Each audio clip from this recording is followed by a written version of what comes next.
le livre de Genèse. Non, Exode, pardon.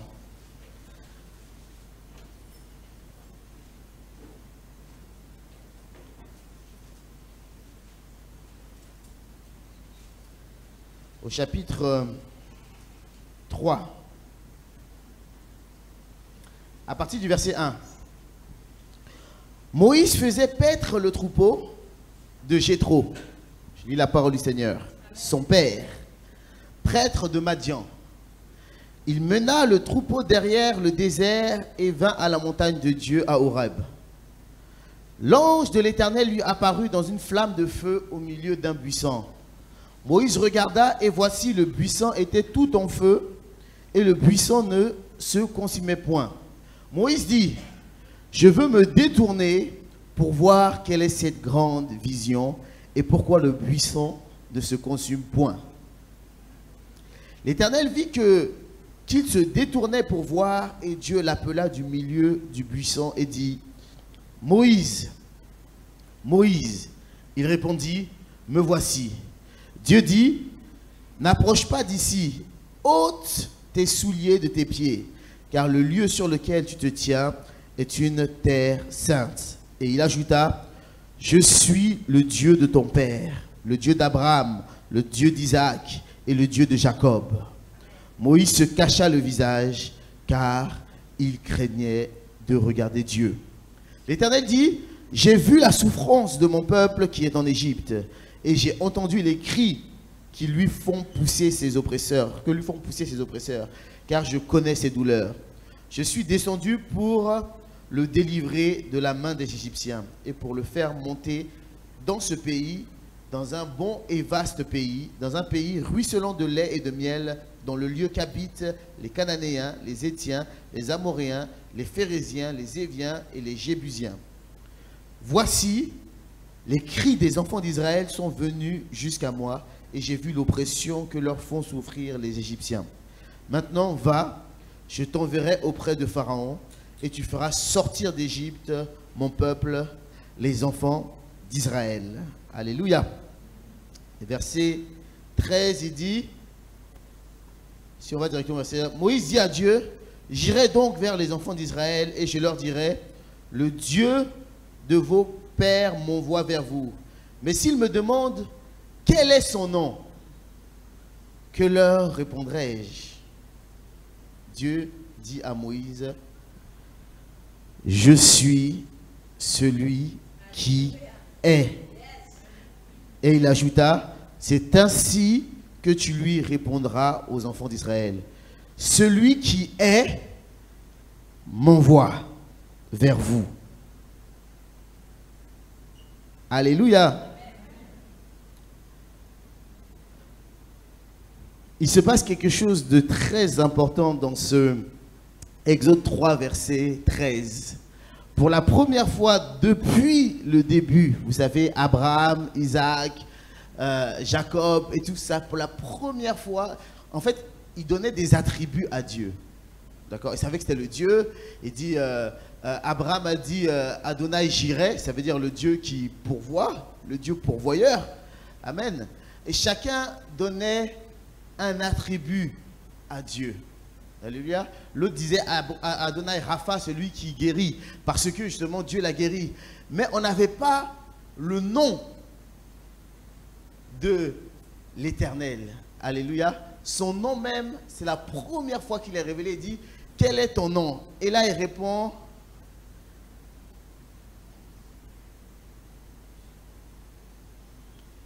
je suis celui qui est. Je suis celui qui est.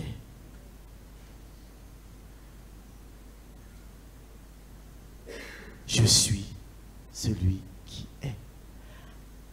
Son nom veut dire celui qui est. L'être dans toute son excellence. Amen. On peut traduire aussi Asher Eye par je suis celui qui est de toute éternité. Il dit, tu leur diras, je suis m'a envoyé vers vous. Ça fait bizarre quand même, non? Tu leur diras, je suis envoyé vers vous. C'est pour montrer l'importance et la concentration qu'il a sur ce qu'il est. Amen. Et le titre de ma prédication ce matin, c'est « Être avant de faire ». Alléluia. Être avant de faire. Dieu, dans son excellence même, il se définit. Son nom, c'est « Je suis ». Pas « je fais », pas truc. Son nom, c'est « Je suis ». Être. Il marque même par le Dieu que nous suivons, son nom, il marque par son nom même le fait qu'il est. Le fait d'être est très important. Alléluia. Je suis. Et quand Jésus est venu, il a suivi.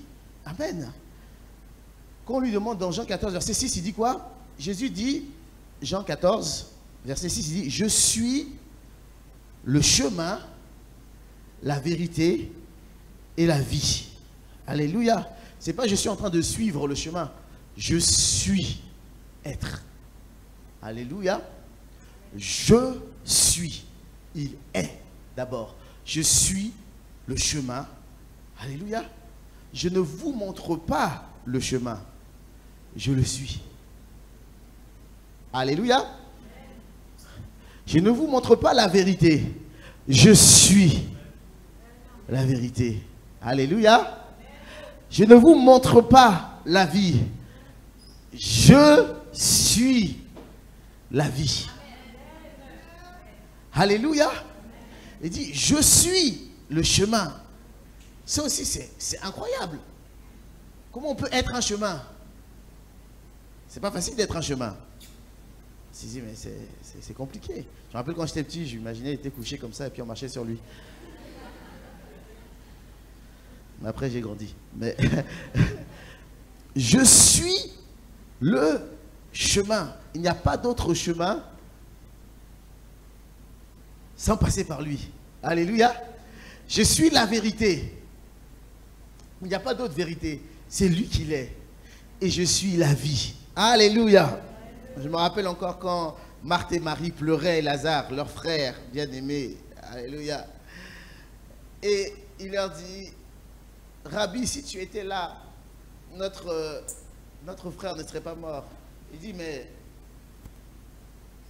je suis la résurrection et la vie. Alléluia. Je suis. C'est mon identité, c'est ce que je suis. Mais pourquoi vous pleurez? Je suis là. Je suis la résurrection et la vie. Alléluia. Qui réalise quel Dieu on a aujourd'hui? Alléluia. Qui réalise la grandeur de ce Dieu-là? C'est pas quelque chose qu'il fait. C'est pas une action. C'est pas quelque chose qu'il entreprend de faire. C'est pas une résolution dans son cœur. C'est pas une décision. C'est ce qu'il est.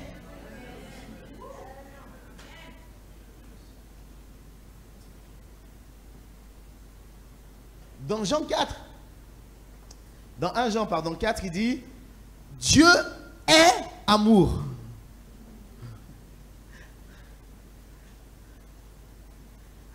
C'est son identité. Dieu est amour. Il ne se force pas pour donner de l'amour. Il n'entreprend pas, à partir de maintenant, je vais aimer. Il est l'amour. EST. Amen.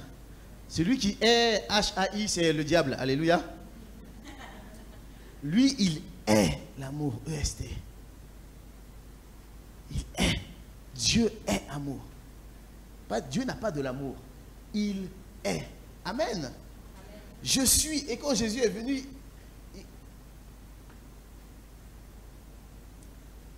il n'a pas fait autre chose que de dire ce qu'il est. Alléluia. L'être avant de faire. C'est très très important. Alléluia. C'est très très important. Et vous ne réalisez pas la révélation que l'apôtre Pierre a eue quand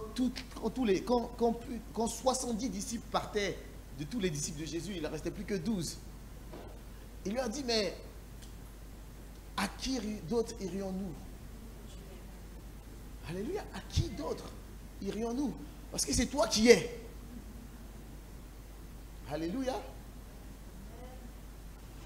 Même la parole, il n'a pas la parole, il est la parole. Alléluia. Il est la parole. Amen. Dans Jean 9, verset 5, il dit, pendant que je suis dans le monde, je suis la lumière du monde. Alléluia. Pendant que je suis dans le monde, je suis la lumière du monde. Et quand il s'agit maintenant aussi de nourriture, alléluia, dans Jean 6, verset 48, il dit quoi? Je suis le pain de vie. Amen. C'est pas j'ai du pain. Je suis. C'est la chose qui a choqué tous les autres disciples. Je suis. Parce qu'il ne peut pas faire autrement que d'être les choses qu'il apporte. Alléluia. Alléluia. Il est d'abord ce qu'il apporte. S'il y a eu la multiplication des pains, c'est parce qu'il est. Alléluia. Et c'est pour ça qu'on fait les choses au nom de Jésus, qui est. Alléluia. Il est. Amen. Alors ma question ce matin, c'est comment t'identifies-tu?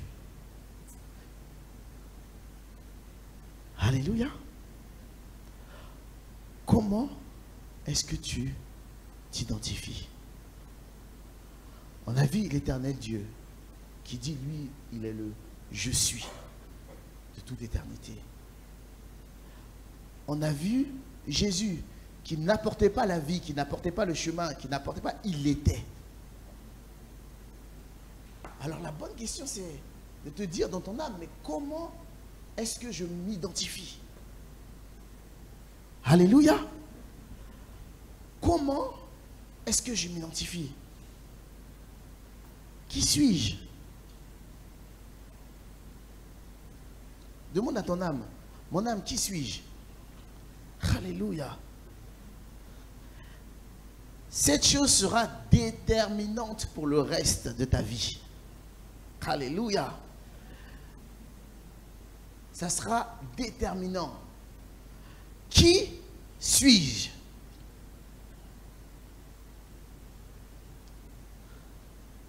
Des fois, on dit des choses incroyables. Mais je pense que c'est la langue française aussi qui le fait. Jésus dit, je suis le chemin, je suis le pain de vie. Il dit des choses incroyables. Nous, qu'est-ce qu'on dit? Je suis triste. Je suis misérable. Je suis pauvre. Je suis malheureuse. Quelle identification mets-tu dans ce que tu es?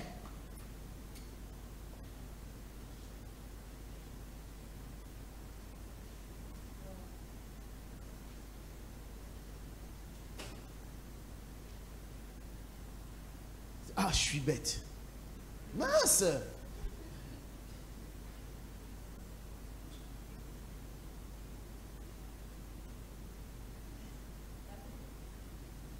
On passe de quelqu'un qui dit je suis le chemin, je suis la vérité, je suis la vie, je suis le pain de vie. Je suis bête. Je suis triste. Je ne suis pas aimé. C'est comme ça que tu t'identifies. Alléluia. C'est comme ça que tu t'identifies. Alléluia. Revois ton identité, mon frère, ma soeur. Alléluia. Revois ton identité dans la parole, dans ce que tu proclames dans ta vie. Revois ton identité. Alléluia. Il y a comme un pasteur dit, il dit pas je suis. Quand il y a un pasteur qui disait que quand on vient me voir et dit pasteur, je suis malade, il dit ah, moi je suis, par exemple, je suis Eliphal Tellier. Ah ouais? Non, il dit Tu veux dire, je ressens la maladie. Alléluia. Mais je ne m'identifie pas à cela. Alléluia. Je peux ressentir de la tristesse, c'est humain. Mais je ne m'identifie pas à la tristesse. Et quand tu changes ta mentalité de cette manière, alléluia, tu mets de la distance entre cette chose et toi. Alléluia. Tu mets de la distance. Je suis blessé. Non. Je sens une blessure. Je sens une blessure. Mais ça, en aucun cas, je permettrai que cette blessure devienne mon identité. Alléluia. En aucun cas, je permettrai que cette blessure devienne mon identité. Que quand on me regarde, c'est la blessure qu'on voit. Je peux avoir une tristesse, ça peut arriver. Mais en aucun cas, que cette tristesse devienne mon identité.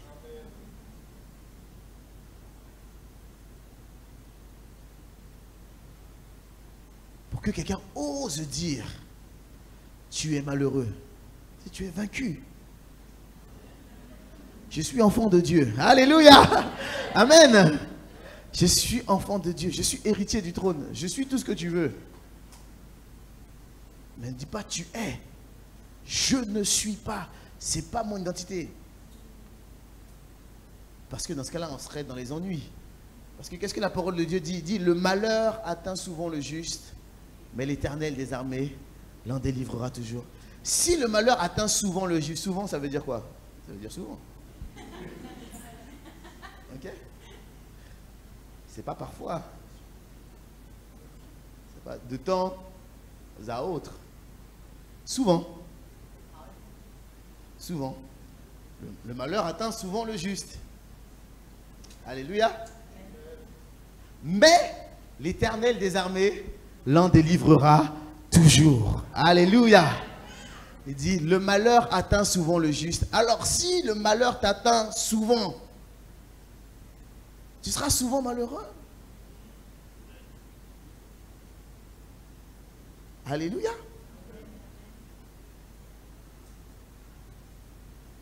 Il est très important de prendre exemple sur le Christ et sur notre Père, qui eux définissent tout sur le fait d'être.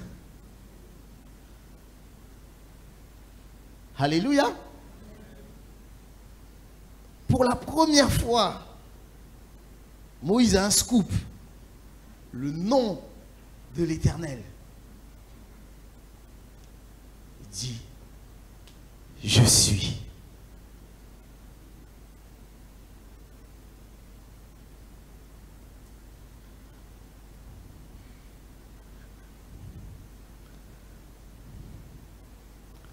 Dans Jean 4, on dit,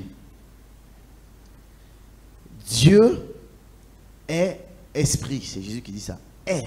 C'est encore être. C'est toujours être. Dieu est esprit. Et il faut que ceux qui l'adorent, l'adorent en esprit et en vérité. Alléluia. Parce qu'il est. C'est d'abord être. Amen.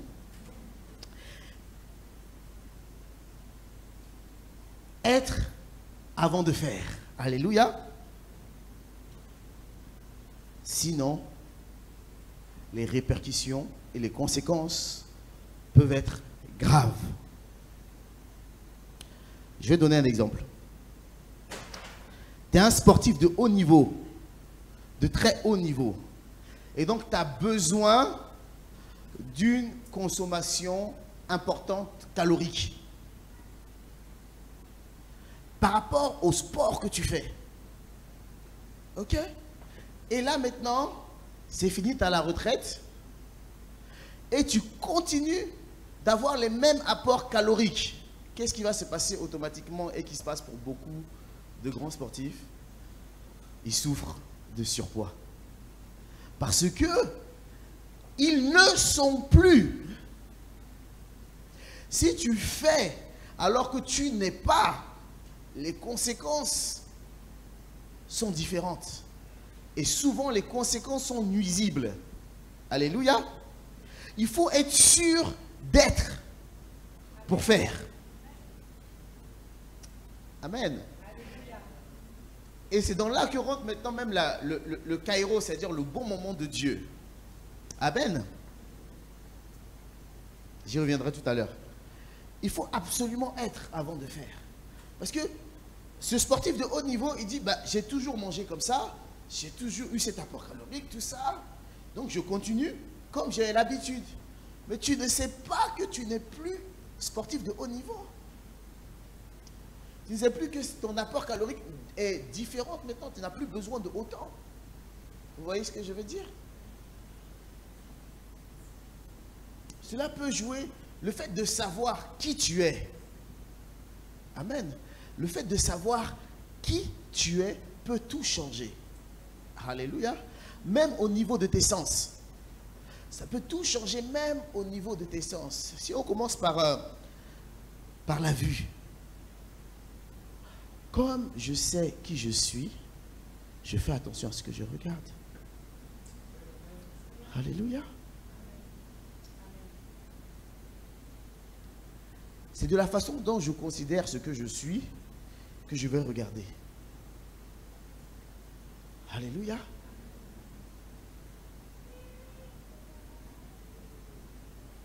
Je dois te dire d'abord qui est-ce que je suis.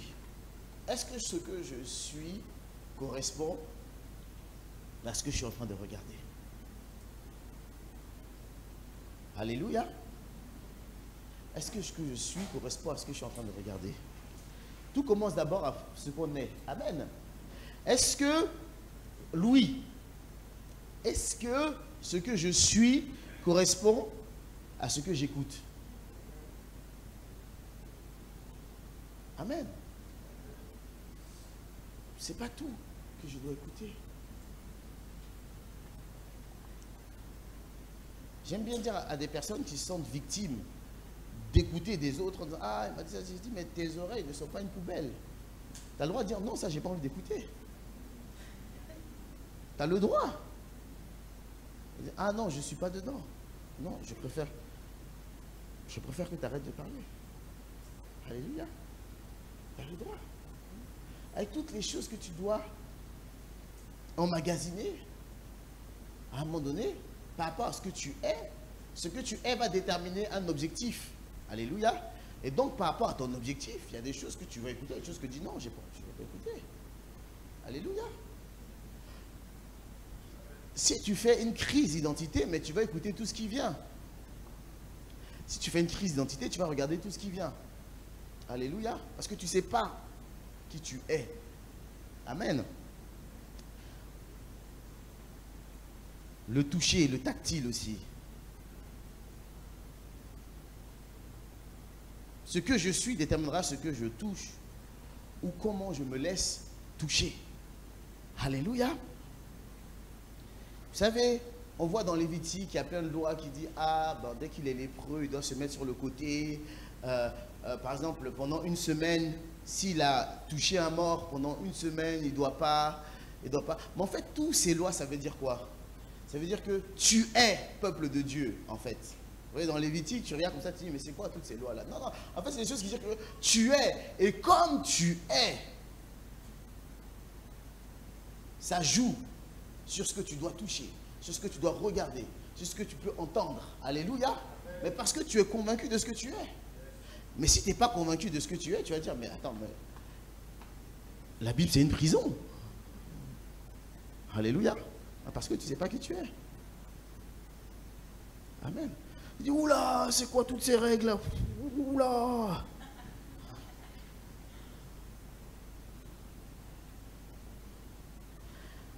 Ces règles-là doivent t'emmener à comprendre et à découvrir le toi, le véritable toi. Mais si tu n'as pas cette soif-là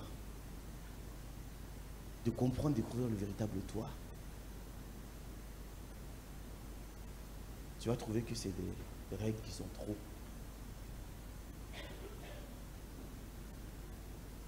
On m'a dit, je ne viens pas assez là. Il faut que je vienne ici un peu plus souvent. On m'a dit, oui, il faut, t'es coincé dans ta gauche. Ok. Ça, c'est important, il faut que je réussisse à varier un peu. Apparemment, il dit toujours, tu es là-bas, là-bas, là-bas, et nous ici. J'ai dit, ok, je vais venir aussi un peu ici. Là, c'est une habitude qu'il faut que je prenne. Voilà. Ok. Lui, il a dit, nous, on tord notre cou toujours. Mais eux, ils sont là, le cou bien droit. Nous, on a torticolis. Il dit, ok, je vais essayer d'être là aussi. Voilà. Donc, je disais, ah, ça leur fait bizarre, hein, tellement qu'ils ne sont pas habitués. Ok. Ce que tu es va déterminer. Tu vas dire que toutes ces lois, ce sont des lois. Des lois par-ci, des lois par-là. Mais en fait, toutes ces lois, toutes ces choses-là, en fait, essaient de t'indiquer, en fait, qui tu es vraiment. Et si tu ne peux pas, si tu te dis, non, j'ai envie d'être ce que je veux, c'est que tu n'as pas compris, en fait, que quand tu es né, comme j'avais dit dimanche dernier, pour un but. Alléluia. Tu es né pour un but. Tu as été conçu pour un but précis. Alléluia. Et la parole de Dieu qui est cette lampe à nos pieds, qui est cette lumière. Alléluia. Qui est cette lumière.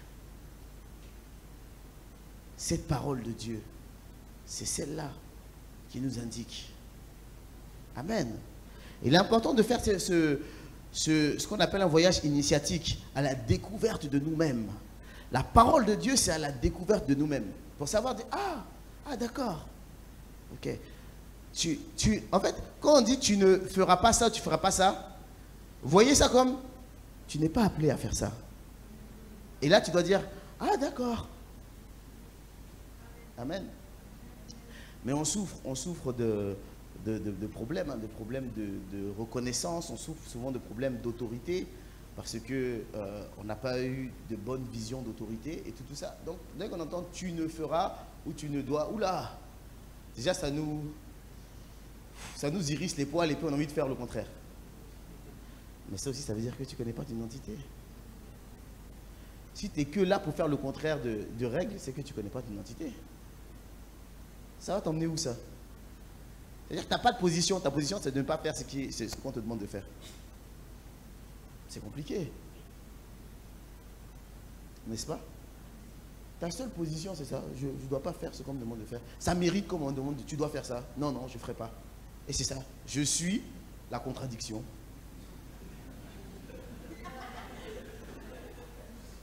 Mais tu vas aller où? C'est quoi le but? C'est quoi la perspective de la contradiction? Alléluia. Que le Seigneur guérisse nos cœurs. Alléluia. Amen. Enfin qu'on rentre dans ce véritable voyage initiatique qui va rentrer à l'intérieur de nous-mêmes. Enfin qu'on voie la parole de Dieu comme ce miroir qui dit dans Jacques chapitre 1. Alléluia. Et que finalement on puisse rentrer dans l'être. Qui je suis? Ah, je ne sais pas qui je suis. Je vais lire la parole de Dieu. Ah, d'accord. Ah, ok. Waouh, ok. Ah, normalement, je ne devrais pas faire ça. Ok. Waouh. Je vais atteindre mon but. Alléluia. J'ai le manuel de celui qui m'a créé. J'ai le manuel de celui qui m'a formé. Alléluia. Donc, le toucher, l'odorat aussi. Qu'est-ce que je permets à ma bouche et à mon nez d'inhaler? Alléluia. Il y a des choses, si on regarde par rapport au climat, par rapport à tout ce qui se passe, la toxicité dans la ville, il n'y a pas le choix, il y a des choses que tu prends, alléluia, et tu dis Seigneur, garde-moi, préserve-moi, parce que normalement, ce n'est pas cet air-là. Alléluia. Ce n'est pas cet air-là que je devrais respirer, Seigneur. Ce n'est pas cet air-là que je devrais respirer. Normalement, si tu m'as créé, tu as créé mes poumons, ce n'est pas ça qui doit traiter normalement. Alléluia. Mais nous, l'homme, cette volonté d'aller toujours plus loin, cette industrialisation a fait qu'il y a des choses que je respire, que je ne devrais pas respirer. Seigneur, garde-moi. Alléluia. Ça, tu n'as pas de choix. Tu remets ça à Dieu. Mais les choses que tu as le choix. Alléluia. Pourquoi vas-tu aller, inhaler, respirer des choses qui vont abîmer ta santé? Alléluia.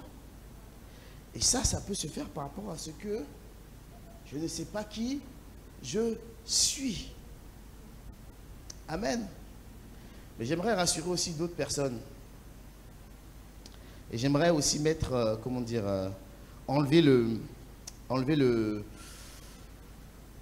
on va dire le tabou, le mystère par rapport à la délivrance.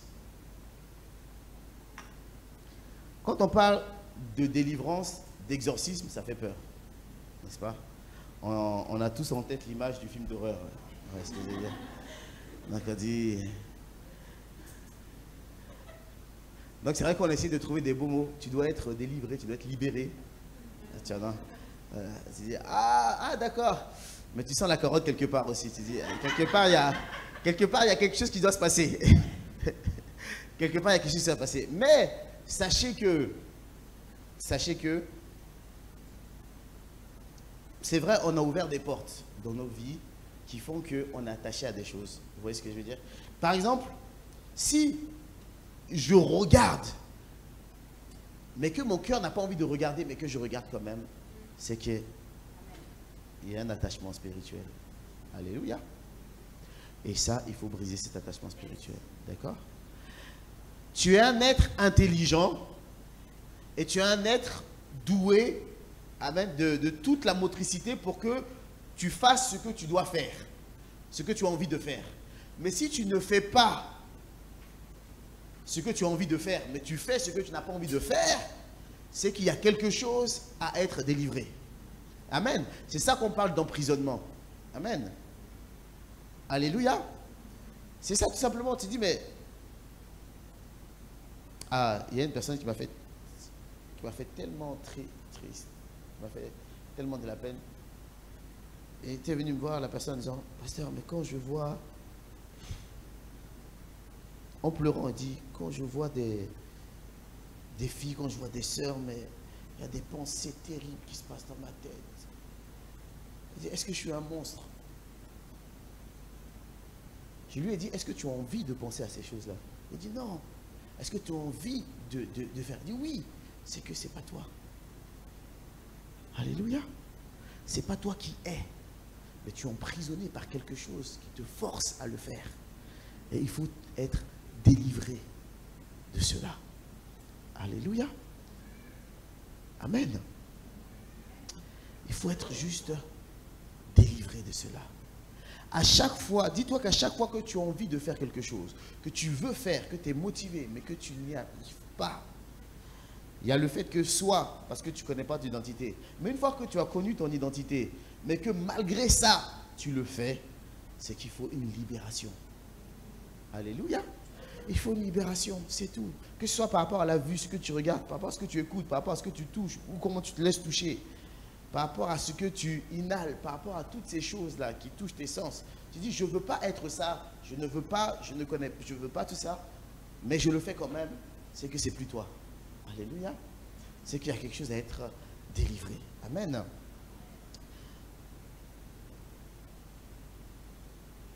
Les gens ne veulent pas être délivrés aussi. Pourquoi? Parce qu'ils se disent que je ne peux pas être délivré parce que je crois en Dieu. Amen. Sachez qu'il y a une distinction. La délivrance ou la non-délivrance n'emmène pas au ciel. D'accord? Tu peux avoir beaucoup de choses en toi à être délivré, mais si tu suis le Seigneur de tout ton cœur, tu vas aller au ciel. Parce que ton corps ne va pas. Or, les esprits s'attachent à ton corps, à ta chair. Ton corps ne va pas là-bas. Alléluia. Donc, ça veut dire que lui, il va rester. Amen. Donc, il y en a, toute leur vie chrétienne, ils ont eu des combats et des luttes. Mais parce qu'ils ont persévéré jusqu'au bout, ils sont allés au ciel. C'est juste que la vie est vachement plus difficile quand tu n'as pas de libération. Ta vie chrétienne est drôlement plus difficile. Vraiment. C'est difficile. Tu luttes contre tout. Or, la Bible dit que quand il libère, vous êtes réellement libre. Parfois, les gens sont tellement emprisonnés qu'ils ne réalisent pas c'est quoi la liberté. Et parfois, ils croient que c'est un trait de caractère. Alléluia. En fait, on ne réalise pas. J'ai un exemple que je dis souvent pour réaliser c'est quoi la liberté. Parce que, par la grâce de Dieu, la plupart des gens n'ont pas cet esprit-là en eux. l'esprit du meurtrier.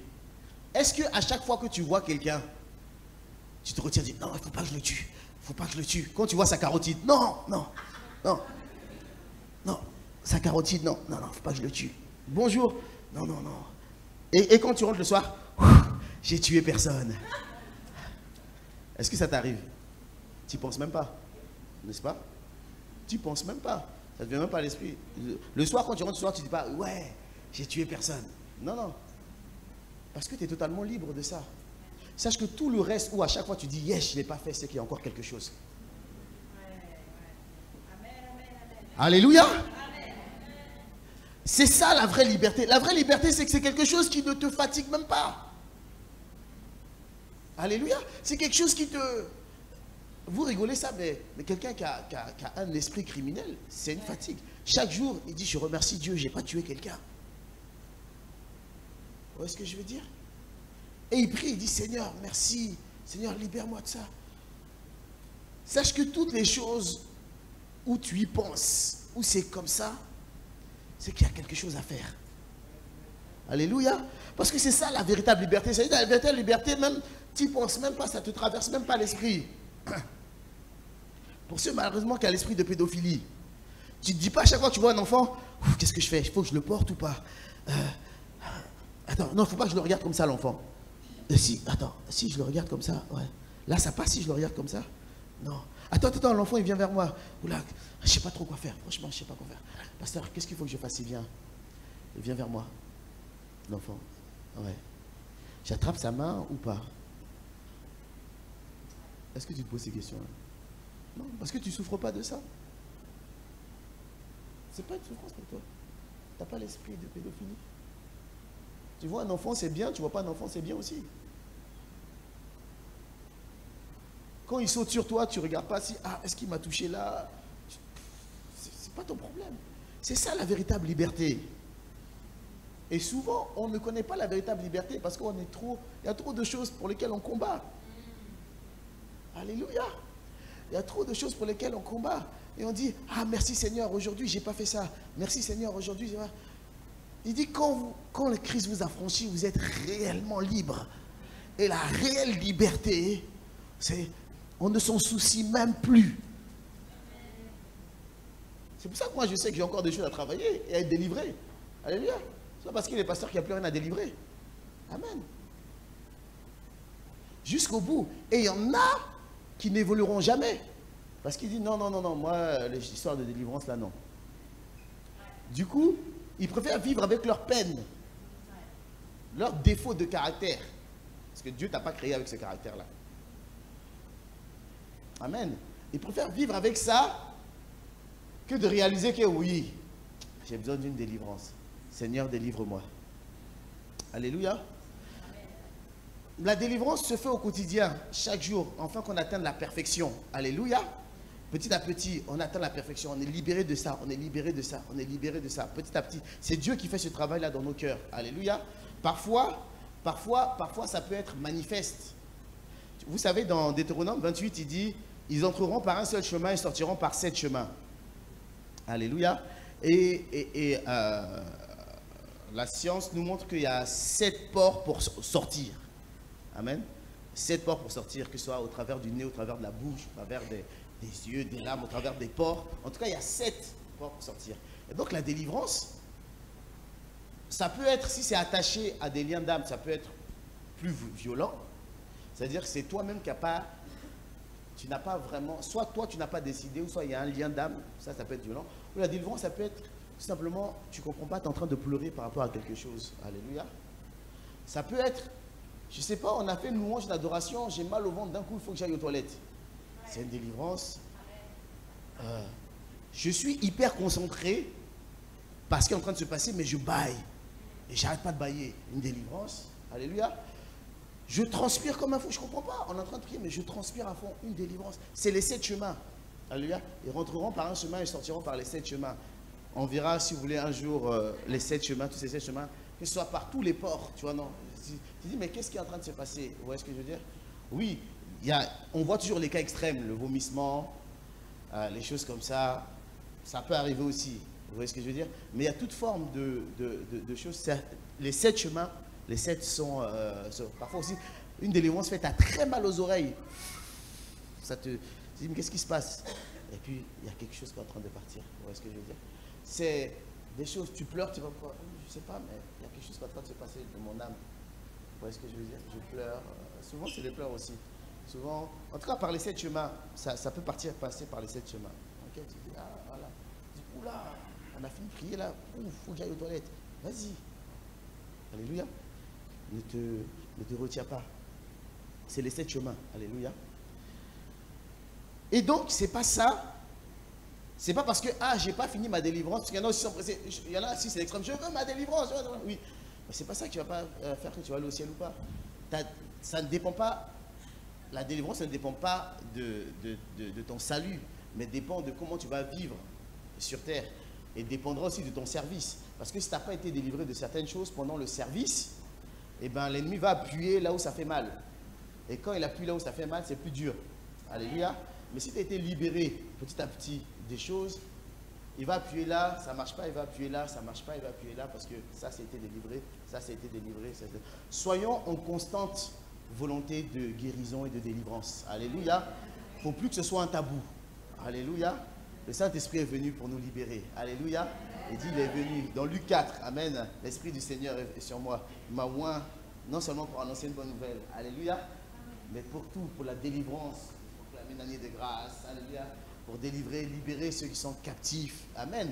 Il est venu pour ça. Ça peut être, il y a des délivrances où tu as besoin d'une assistance. Alléluia. Parce que ça ne dépend pas que de toi. Ça dépend de forces extérieures. Et là, c'est compliqué. Vous voyez ce que je veux dire? Mais il y a des délivrances où c'est toi-même parce que tu es en train de suivre Dieu à fond. Parce que tu trouves qu'il y a quelque chose qui est en train de sortir de toi. Alléluia. Et tu dis, merci Seigneur. Amen. Donc voilà. Donc te rassurer, te dire que voilà, tu n'es pas une mauvaise personne. C'est-à-dire, c'est pas parce que tu penses à ça ou bien que tu n'arrives pas à t'empêcher de faire ça que c'est toi. Non. Dis-toi que tu es en combat. Alléluia. C'est pas toi, c'est un combat spirituel. Et là, tu identifies ce combat spirituel. Amen. C'est comme le combat des pensées. Tant que tu crois que c'est ta pensée, tu ne vas pas te battre contre ça. L'ennemi attaque beaucoup par la pensée. Mais tant que toi-même tu crois que c'est ta pensée, tu ne vas pas te battre. Tu es en jeûne, tu vois une boulangerie, tu dis il faut que je mange. Tant que tu crois que c'est toi-même qui te dis ça, tu ne vas pas combattre contre ça. Tu dis Satan, je t'ai reconnu, ah, regarde-moi, là tu prends position. Amen. Tu as dit, ah, regarde comment ils t'ont regardé, tu n'arrives à rien. Tant que tu penses que c'est toi-même qui penses ça, tu ne pourras jamais te battre contre ça. Mais si tu sais que ce n'est pas ma pensée ça, Satan, je reconnais, c'est toi qui es en train de mettre ces pensées en moi. Arrière de moi, Satan. Sors de mes pensées maintenant. Alléluia. Sors de mes pensées. Amen. Il y a un vrai combat dans les pensées. Amen. C'est pas toi. Tant que tu penses que c'est toi, tu ne vas pas te battre. Tu vas laisser vivre, tu vas laisser subir en fait ces choses. Mais quand tu sais que c'est l'ennemi qui te met ça dans tes pensées, tu dis non, moi, je suis enfant de Dieu. J'ai des bonnes pensées. Alléluia. Philippiens 4, il dit que tout ce qui est bon, tout ce qui est agréable, tout ce qui mérite l'approbation, alléluia, soit l'objet de vos pensées. Si ce n'est pas ça, c'est que c'est toi, Satan, dehors. Alléluia. Amen. Si ce n'est pas ça, c'est que c'est toi, Satan. Une pensée méprisante, une pensée, tu dis, arrière de moi, ça c'est pas moi. Je ne suis pas comme ça. Alléluia. Soit une pensée qui te rabaisse, tu dis, arrière de moi. Amen. Je connais mon identité en Christ. Ou soit une pensée qui méprise quelqu'un à côté de toi, tu dis, arrière de moi. Ce n'est pas mon identité. Je ne méprise pas moi. Alléluia. Amen. Et ça va plus loin que l'essence, ça va jusqu'à même ce que tu es, ça va jusqu'à qu'est-ce que je peux sortir de ma bouche et comment est-ce que je peux même m'habiller. C'est par rapport à ce que je suis en fait. C'est parce que je réalise qui je suis que je m'habille en conséquence. Ce qui sort de ma bouche, c'est par rapport à ce que je suis que ça va sortir. Amen. Alléluia. C'est pas souvent, je dis ça aux jeunes, c'est pas demain que tu vas changer, c'est aujourd'hui que tu travailles pour demain. Hein? Oui, voilà. Tu dis, oui, non, mais quand je serai plus grand, je parlerai mieux. Parle mieux maintenant. Alléluia. Commence à travailler, à parler mieux maintenant. Amen. Ouais, parce que tu vas voir quelqu'un avec une barbe blanche. Wesh, poto, comment ça va, ouais. Tu dis, là, il y a un problème là. Mais il n'a pas changé. Allez dans les quartiers, ils sont assis là-bas, tu dis, mon vieux père, c'est fini là. Les murs et tout, s'il te plaît. Papa, c'est comment? Les murs, tout ça là. Tu vois, ils sont vieillissants, ils sont là. Tu dis, mais, et puis ils se sentent jeunes. Il y a un ami qui dit, on passait comme ça, et il y a un frère qui dit, et puis ils étaient là sur les murs comme ça, et puis il me dit, ceux-là, ils n'ont aucun avenir, ils n'ont que des souvenirs. Et je dis, mais pourquoi tu dis ils n'ont que des souvenirs? Il dit, mais oui, quand je parle avec eux, tu te rappelles,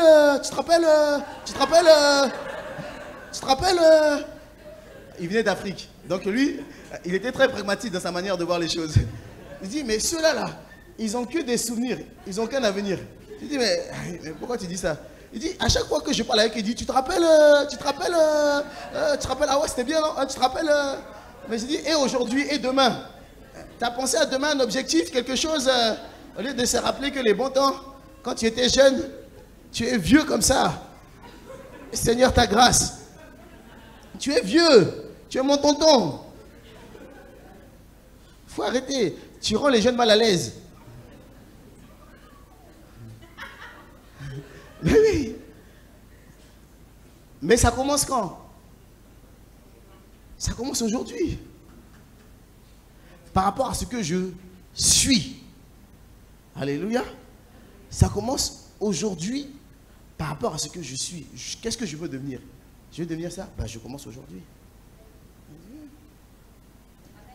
Ce n'est pas un coup de magie. Ah, demain je vais parler bien. Ah, demain je vais avoir une belle posture. Demain je vais être comme ça. Non, non. Tu es d'abord. Amen. Et la dernière chose, pour être avant de faire, c'est très important aussi, même dans le service. Amen. Sachez une chose, si tu fais avant d'être, tu vas te fatiguer. Alléluia. Ou bien, si tu fais alors que tu n'es plus, tu vas être épuisé. Assure-toi d'être. Il y en a, ils faisaient quelque chose parce qu'ils étaient. Ils faisaient, pardon. Ils faisaient tous les déménagements des gens et tout. Parce qu'ils étaient. Ils avaient la mentalité pour, ils avaient la volonté pour. À chaque fois que quelqu'un avait besoin d'aide, ils faisaient. Mais, ils ne sont plus ça. Il y a quelque chose à l'intérieur d'eux qui a changé. C'est peut-être une saison, quelque chose, et ils ne sont plus. Mais ils continuent de faire. Et là, ça les épuise. Et une fois que ça les épuise, alors ils commencent à avoir de mauvaises pensées. Alléluia. Tu vas être épuisé si tu fais alors que tu n'es pas. Alléluia. Tu vas être épuisé si tu fais alors que tu n'es pas. Assure-toi d'être. C'est pas grave. Même si les gens vont dire, ah, mais tu as changé. Ou, ah, mais je fais plus. Ne regarde pas à tout ça. Parce que sinon, après, tu rentres dans le paraître. Alléluia. Tu rentres dans le paraître. Si tu es dans un temps de pause, fais cette pause. Si tu es dans un temps où tu ne peux plus faire ce que tu faisais, ne fais plus ce que tu faisais. Parce que tu es. Et prie pour redevenir ce que tu étais. Alléluia. Prie pour redevenir. Parce que le souci là, c'est d'être. C'est pas de faire. Alléluia. Et tu peux tromper ton entourage parce qu'eux, ils croient que tu es toujours le même. Et donc tu fais. Tu vas tomber sur eux un jour et ils vont dire, mais qu'est-ce qui s'est passé? Pourquoi ils tombent sur nous comme ça? Parce que tu n'avais pas averti que tu n'es plus. Alléluia. Mes frères et mes sœurs, soyons. Parce que souvent même dans l'église de Dieu, on est zélé. Je veux faire ça, je veux être ça, je veux faire ça, je veux faire ça, je veux faire ça. Mais avant de faire, est-ce que tu es toi-même? C'est pour ça que on prend du temps, on mettra beaucoup plus de temps par rapport au service. Pour être sûr d'être. Amen. Tu vas faire, tu vas te fatiguer. Ça va créer de la rancune, ça va créer des mauvaises germes en toi. Et la chose que tu prenais plaisir à une certaine époque, il n'y aura plus aucun goût. Parce que tu t'es plus posé la question, est-ce que je suis? Non, je ne suis pas. Alléluia. Il faut que je sois avant de faire. Alléluia.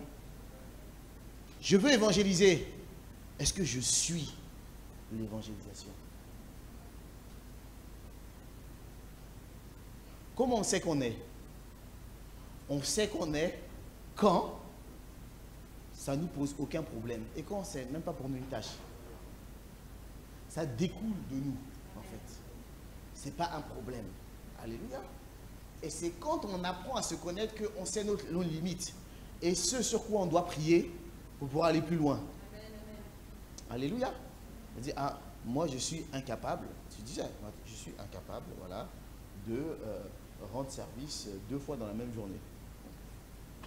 C'est ce que je suis pour l'instant. Seigneur, aide-moi à aller plus loin. Mais si je sais que je suis incapable de rendre 2 services dans la même journée et que j'ai 4 services, il faut que je sache dire non aux 4. Alléluia. Non, je suis désolé. Pourquoi? Parce que tu vas faire, mon gars. Je ne vais pas dire mago, mais je vais dire mon gars est. J'ai essayé de chercher, ça m'a bugué. Bon, on va rester sur le classique. Mon frère et ma soeur. Voilà. Tu vas faire mon frère, tu vas faire ma soeur. Ah, j'ai senti le bug là, je peux pas. Tu vas faire mon frère, tu vas faire ma soeur. Mais ça va créer des ronces. Ça va créer des épines. Tu ne seras pas content de le faire. Tu vas créer des choses. Tu vas être épuisé. Parce que la source ne jaillit pas de toi. Alléluia. C'est quelque chose que tu vas prendre pour faire. Il faut être avant de faire. Soyez bénis au nom de Jésus-Christ. Alléluia.